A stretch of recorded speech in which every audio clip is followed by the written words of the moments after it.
राधे राधे दोस्तों, कार्तिक मास का प्रथम सोमवार व्रत जो कार्तिक स्नान करते हैं वे जरूर पढ़े ये सोमवार व्रत कथा प्रारंभ करने से पहले वीडियो को लाइक शेयर जरूर कर दें।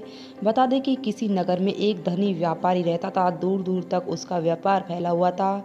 नगर के सभी लोग उससे व्यापार का सामान खरीदते थे। इतना सब कुछ प्रसन्न होने के बाद भी व्यापारी बहुत दुखी रहता था, क्योंकि उसको कोई पुत्र नहीं था, जिसके कारण अपनी मृत्यु के पश्चात व्यापार के उत्तराधिकारी की चिंता उसे हमेशा सताती थी। पुत्र प्राप्ति की इच्छा से व्यापारी प्रत्येक सोमवार भगवान शिव की पूजा व्रत करता था और शाम के समय शिव मंदिर में जाकर शिव जी के समान घी का दीपक जलाता था। उसकी भक्ति देखकर माता पार्वती प्रसन्न हुई और भगवान शिव से उस व्यापारी की मनोकामना पूरी करने का निवेदन किया। भगवान शिव बोले, इसने संसार में सबको उसी कर्म के अनुसार फल की प्राप्ति होती है। जो प्राणी जैसा कर्म करता है वैसे ही फल प्राप्त करता है। शिव जी द्वारा समझाने के बावजूद माता पार्वती नहीं मानी और उस व्यापारी की मनोकामना हेतु निवेदन किया। वे शिव जी से बार बार अनुरोध करती और अंत में माता के अनुरोध को देखकर भगवान भोलेनाथ को उस व्यापारी को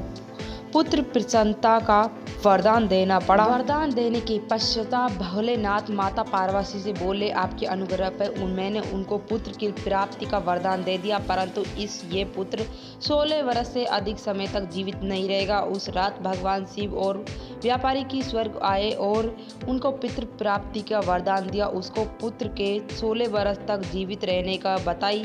भगवान के वरदान से व्यापारी को खुशी हुई, लेकिन पुत्र की अल्प आयु की चिंता से खुशी को नष्ट कर दिया। व्यापारी पहले ही सोमवार के दिन भगवान शिव को विधि विधान व्रत करता था। कुछ महीने के बाद उसके घर के एक अति सुंदर बालक का जन्म हुआ और घर में खुशियां ही खुशियां भर गई। बहुत धूमधाम से पुत्र जन्म का समारोह मनाया, परंतु व्यापारी को पुत्र जन्म की अधिक खुशी नहीं हुई, क्योंकि उसकी उम्र की अल्प आयु का रहस्य जानता था। वह जब 12 बरस का हुआ तो व्यापारी ने उसके मामा के साथ पढ़ने के लिए वाराणसी भेज दिया था। लड़का अपने मामा के साथ शिक्षा प्राप्त हेतु चला गया। रास्ते में जहाँ भी मामा भांजा विश्राम रुकते वहीं यज्ञ कराते और ब्राह्मणों को भोजन कराते। लंबी यात्रा के बाद मामा भांजे एक नगर में पहुंचे। उस दिन नगर के राजा की कन्या के विवाह था, जिस कारण पूरे नगर को सजाया गया था। निश्चित समय पर बारात आई गई, लेकिन वर का पिता अपनी बेटे के एक आंख में से काना होने के कारण बहुत चिंतित था और बेद था कि इस बात पता चलने पर कहीं राजा विवाह से इनकार नहीं कर दे, उसके बदनामी भी होगी। जब वर के पिता ने व्यापारी के पुत्र को देखा तो उसके मस्तिष्क में एक विचार आया और सोचने लगा, क्या मैं इस लड़के को दूल्हा बनाकर राजकुमारी से विवाह करा दूं। विवाह के बाद उसे धन देकर विदा कर दूंगा और राजकुमारी को अपने नगर ले जाऊंगा। वर के पिता ने लड़के के मामा से इस संबंध में बात की। मामा ने धन मिलने की लालच में वर के पिता की बात स्वीकार की। लड़के को दूल्हा का वस्त्र पहनाकर राजकुमारी से विवाह करा दिया था। राजा ने बहुत सारा धन देकर राजकुमारी को विदा किया। शादी के बाद लड़का जब राजकुमारी से साथ लौट रहा था, वह सोच नहीं पा सकता था। उसकी राजकुमारी की ओढ़नी पर लिखा दिया, राजकुमार तुम्हारा विवाह मेरे साथ हुआ था, मैं तो वाराणसी पढ़ने के लिए जा रहा हूँ और अब तुम्हें इस नवयुवक की पत्नी बनाकर छोड़ जा रहा हूं। है जब राजकुमारी ने अपनी ओढ़नी पर लिखा हुआ पढ़ा तो उसने कान्हे के साथ जाने से इनकार कर दिया। राजा को जब ये बात पता चला तो राजकुमारी के महल में ही ले गए। उधर लड़का अपने मामा के साथ वाराणसी पहुंच गया। गुरुकुल में पढ़ना शुरू किया। जब उसकी आयु 16 वर्ष की हो गई तो उसने यज्ञ किया। यज्ञ की समाप्ति पर ब्राह्मणों को भोजन कराया, खूब अन्न वस्त्र दान किया। रात को वे अपने कक्ष स्थान में सो गया। शिव के वरदान के अनुसार शयन में अपने प्राण पकड़ उड़ गए।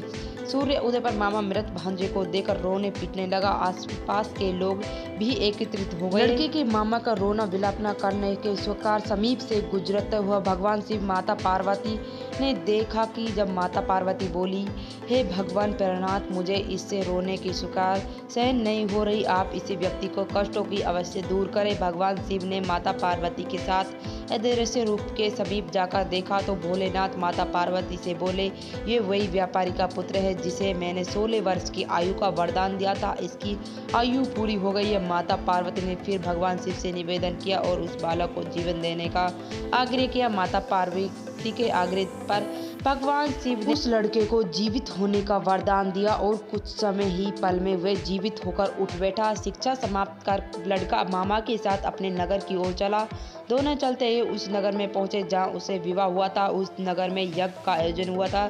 समीप पे गुजरते हुए नगर के राजा ने यज्ञ को आयोजन देख उसे तुरंत ही लड़के और उसके मामा को पहचान लिया। यज्ञ समाप्त होने पर राजा मामा और लड़के को महल में ले गए। कुछ दिनों तक उन्होंने महल में रहकर बहुत सेवा की, धन वस्त्र आदि देकर राजकुमारी के साथ विदा। इधर भूखे प्यासे रहकर व्यापारी और उसकी पत्नी बेटे की प्रतीक्षा कर रही थी। उनकी प्रतिज्ञा कर रही थी, यदि अपना बेटे की मृत्यु की समाचार मिले तो दोनों अपने प्राणों को त्याग देंगे। परंतु जैसे ही उसके बेटे की जीवित वापस लौटने का समाचार मिले तो वे बहुत प्रसन्न हुए। वे अपनी पत्नी और मित्रों के साथ नगर के द्वार पर पहुंचे। अपने बेटे के विवाह का समाचार सुनकर पुत्र वधू राजकुमारी को देखकर उसकी खुशी का ठिकाना नहीं रहा। उसी रात भगवान शिव ने व्यापारी के स्वयं में आकर, श्री हे, मैं तेरे सोमवार के व्रत करने और पिता व्रत कथा सुनने से प्रसन्न होकर तेरी पुत्र की लंबी आयु का वरदान देता हूँ। पुत्र की लंबी आयु जानकर व्यापारी बहुत प्रसन्न हुआ और शिव भक्त होने और